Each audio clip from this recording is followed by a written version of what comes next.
बिहार की जनता ने नीतीश जी की अंतिम पारी के लिए एक बेहतर दया किया है। चेहरा तो व्यक्तिगत जीवन में है, एक अच्छे इंसान है वो। 20 साल से है उन्होंने जो सेवा की, तो आज भी यदि बीजेपी कहती है कि हम जीते हैं तो नीतीश जी की कृपा पे ही तो जीते हैं। तो मुख्यमंत्री बिहार की जनता यदि एनडीए को दी है तो नीतीश कुमार के लिए ही दिए, नीतीश कुमार के लिए ही दिए और नीतीश कुमार के नेतृत्व में ही एनडीए की सरकार बनाने के लिए दिया। तो फिर इतना लेट क्यों? लगातार बीजेपी वाले आज तक ना तो गुलदस्ता देने गए, ना ही कहीं तस्वीर में बीजेपी वाले हैं, और सारे पार्टी के विधायकों से फोन करके टच में बात कर रहे हैं। क्यों भाई, जब आपके पास इतनी बड़ी बहुमत है तो अन्य पार्टियों से आप बात क्यों कर रहे हो? मतलब अंतिम तक प्रयास करोगे नीतीश कुमार जी को खत्म करने के लिए? अब भी मन नहीं भरा है।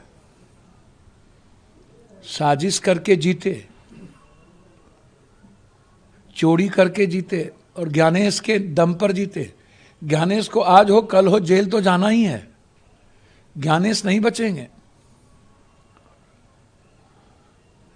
ज्ञानेश की ताजीवन जेल में बीतेगी आने वाले समय में, आप लिख लो।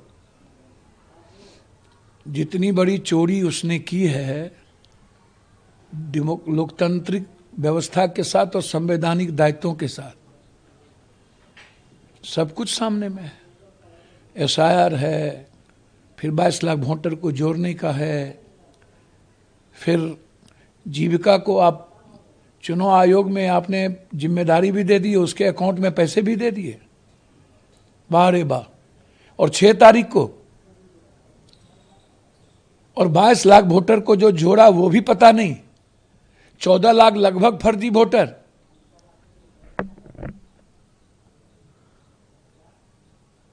$7.42 दिखा रहे हो एसआईआर के बाद, और चुनाव वोट में गिर गए $7.45। तो इतने बड़े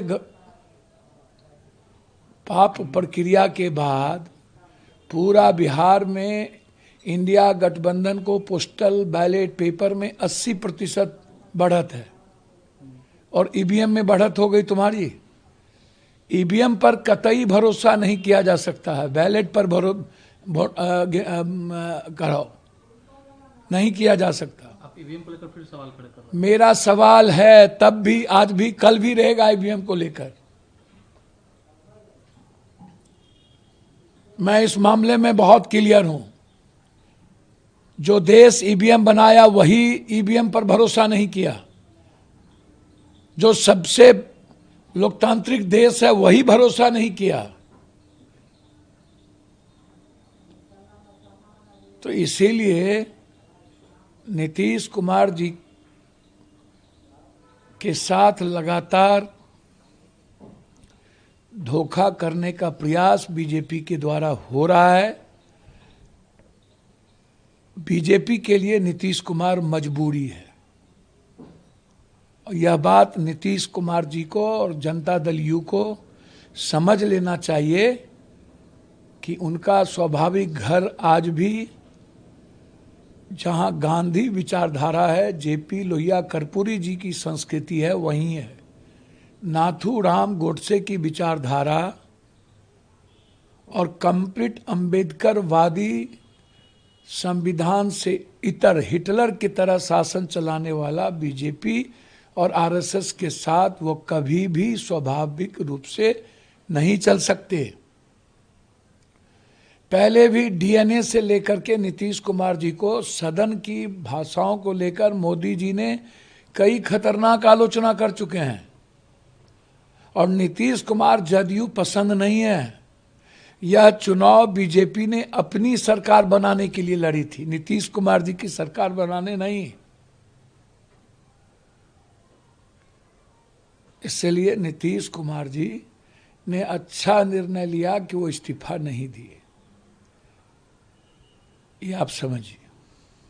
अच्छा, तो लेकिन मेजोरिटी तो है फुल दोनों की तरफ से, तो परेशानी कहाँ? भैया परेशानी तो बीजेपी को है नीतीश जी को लेके, नीतीश जी को थोड़ी है।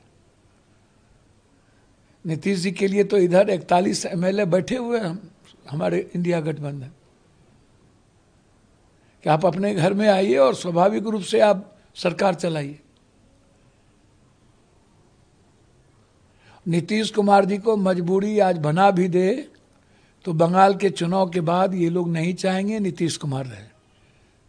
बंगाल और असम के चुनाव तक ही नीतीश कुमार को ये मजबूरी रखना चाहेंगे, उसके बाद या तो ये जदयू को तोड़ेंगे। हम नीतीश कुमार जी को एक सलाह देना चाहेंगे कि विधानसभा अध्यक्ष कभी मत दीजिएगा बीजेपी को,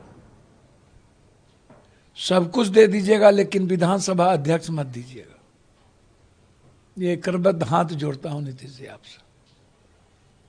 अच्छा, एक ये है कि जिस तरीके से लालू परिवार में रोहिणी आचार्य है, वो कल जिस तरीके से रोड़ो कर उन्होंने कहा कि मेरे माँ बाप, लालू जी भी रो रहे थे, वहाँ राबड़ी जी भी रो रही थी, उनके सामने जिस तरीके से ये हुआ, कैसे देखते हैं? संजय यादव और रमेश पर वो सवाल खड़े किए। देखिए, घर घर की कहानी है, एक घर की बात नहीं है, और कोई परिवार ना बिखरे, मैं ऐसा मानता हूं।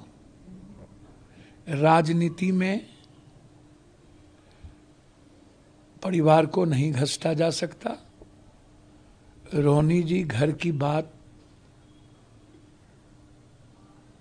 को अपने बहनों और अपने परिवार के बीच में बड़ा दिल दिखा करके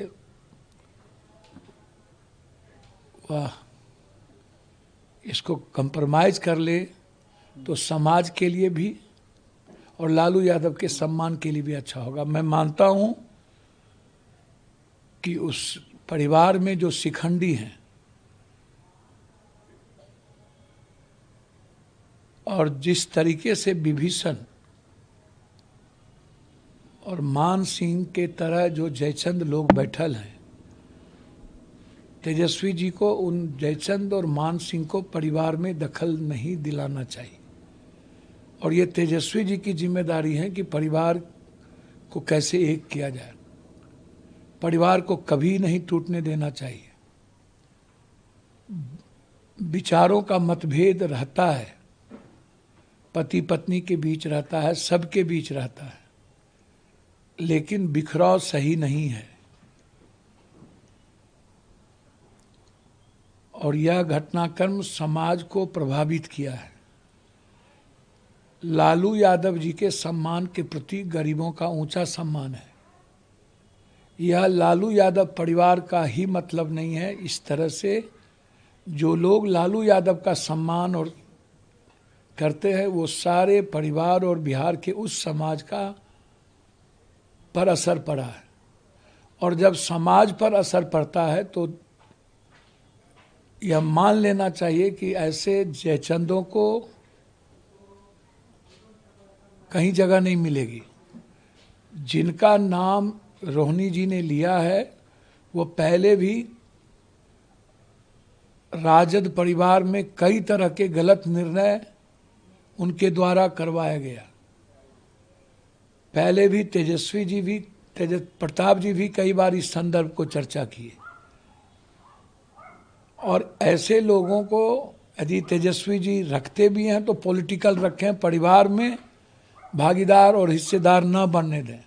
मैं तो चाहूँगा कि इस दुर्गति के लिए राजद वर्कर लगातार इन बिंदु पर सवाल खड़ा कर रहे हैं,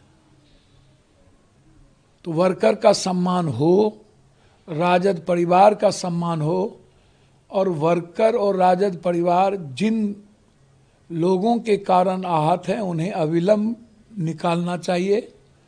1 मिनट भी उन्हें रहने का अधिकार नहीं देना चाहिए, अन्यथा राजद परिवार को चाहने वाली जनता और वर्कर उसे निकाल देगी। वीके न्यूज़, राष्ट्र के नाम।